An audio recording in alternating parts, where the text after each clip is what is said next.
Alrighty mga kaunggoy, it is I, Manong Jaire. Usapang toxic. Pero ano nga ba ang toxic mga kaunggoy?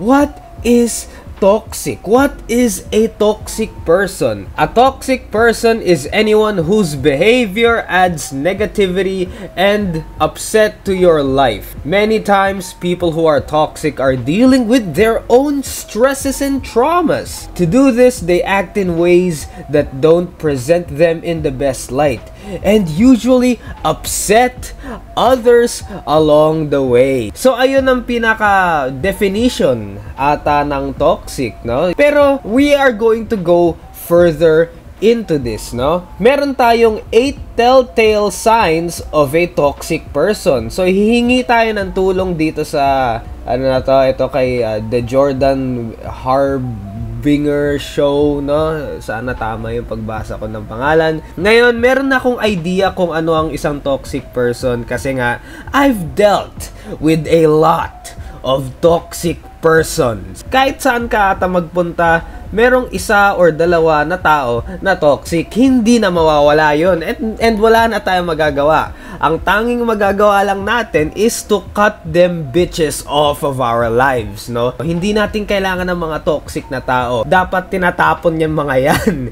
Kasi nga nakaka-drain mga kaunggoy. Nakaka-drain talaga yung mga toxic na tao. So ngayon, alamin natin ano ba ang telltale signs of being a toxic person. Malay nyo, pasok na kayo sa category ng pagiging toxic. Maging open-minded din tayo mga kaunggoy, ha.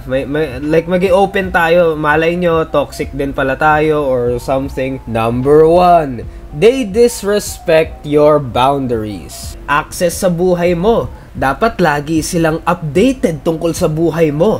Gagawin nila ang lahat ng detalye ng buhay mo. Alamin nila lahat yan. Gagawin talaga nila na lahat. Under surveillance ka nga sa mga toxic na tao, eh, no? Ang daming ganyan. Lalo na sa social media. Napakarami. Kesyo marami daw mata. May mga iba pa nga na gumagamit pa ng ibang tao para mag-spread ng fake shit, eh. Mag-spread ng negativity, eh. Meron mga ganon. Gagamit pa talaga ng ibang tao, mandadamay pa ng ibang tao para mag-spread ng toxicity sa community na ginagalawan nila. Ang daming ganun mga kaunggoy, kaya ingat tayo doon, no? Number 2, they are manipulative or controlling.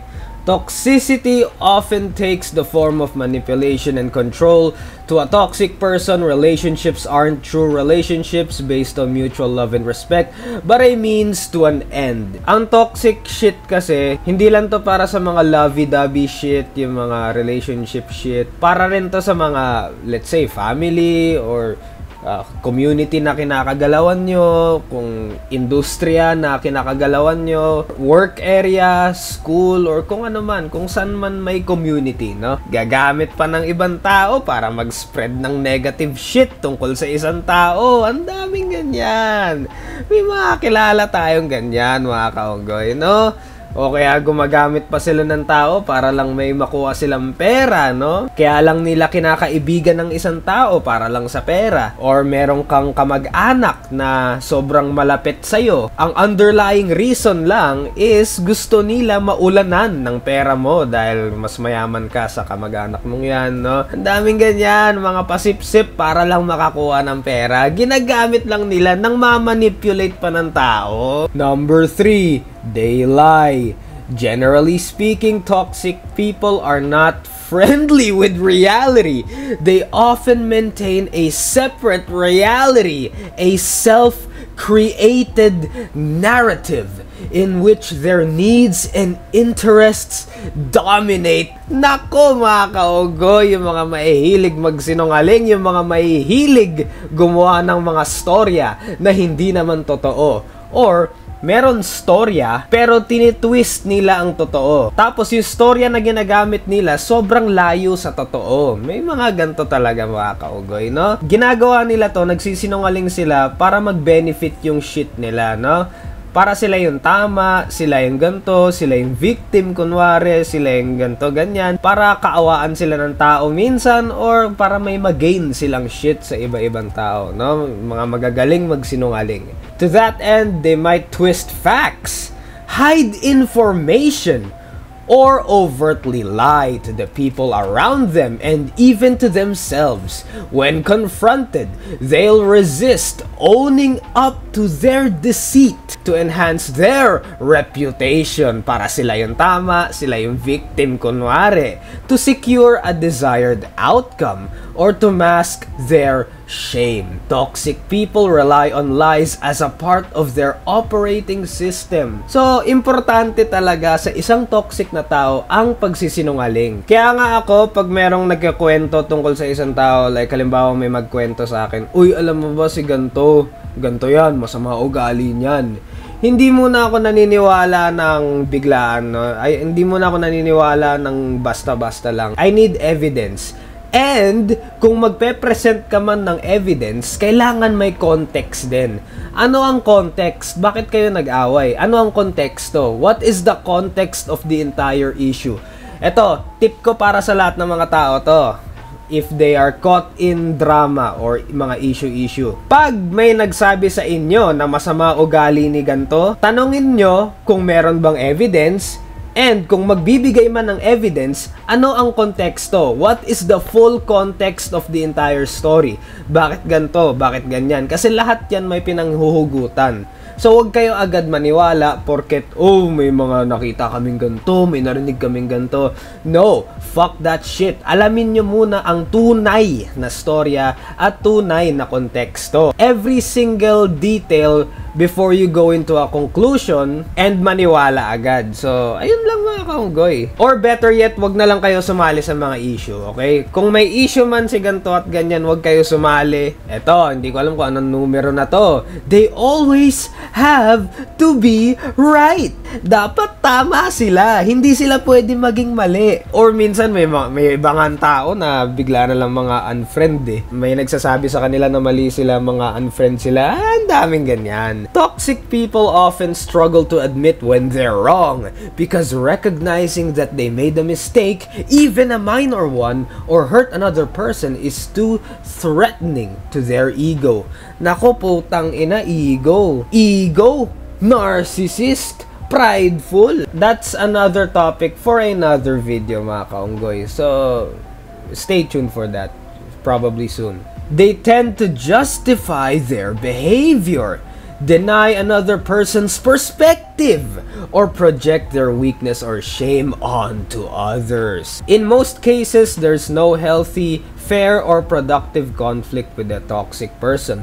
They're always going to be right, and they will always prioritize their sense of self above all else. They'll never own up to their mistakes, but they're often more than happy to broadcast yours. Wala silang pake sa mali nila, pero kung meron kang mali, yun yung ipapakita nila. Hindi nila ipapakita yung mali nila. I-share nila yan kung kani-kanino, even random strangers. Minsan nga mag-uutos pa sila ng tao na para mag-twist ng mga storya eh, no? Ang daming ganyan. Mga nag-share ng negativity, no? Tama sila sa lahat ng bagay. Aba, tama kayo sa lahat ng bagay? Hindi kayo pwedeng maging mali? Perfect kayo? Sino kayo? Si Jesus? Bakit lahat kaya mo?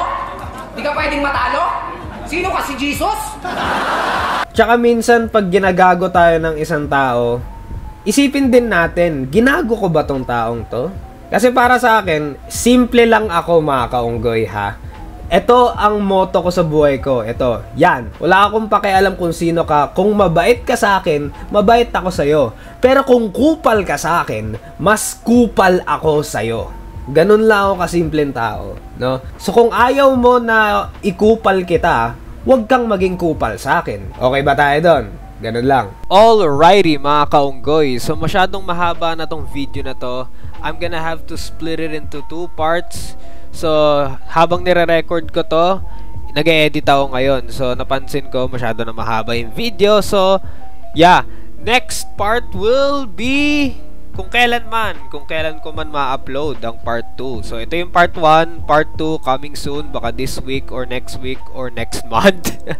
So, stay tuned lang, subscribe lang kayo mga kaunggoy. How to be toxic, yun yung title ng video na to, or usapang toxic. Pag-iisipan ko pa kung ano title nito. Basta ito, yan yung mga ways kung paano kayo maging toxic. Kaya kung gusto nyo maging toxic, ayan, sundin nyo lang yung mga yan. Kung toxic kayo sa mga community na kinakagalawan ninyo, sa tingin nyo ba toxic kayo?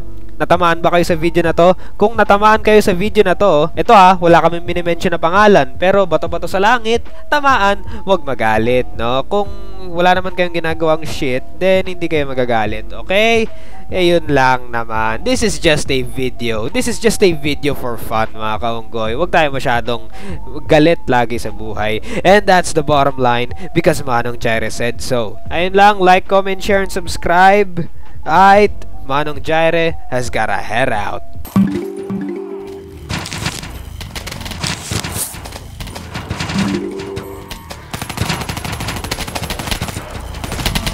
Insta-kill!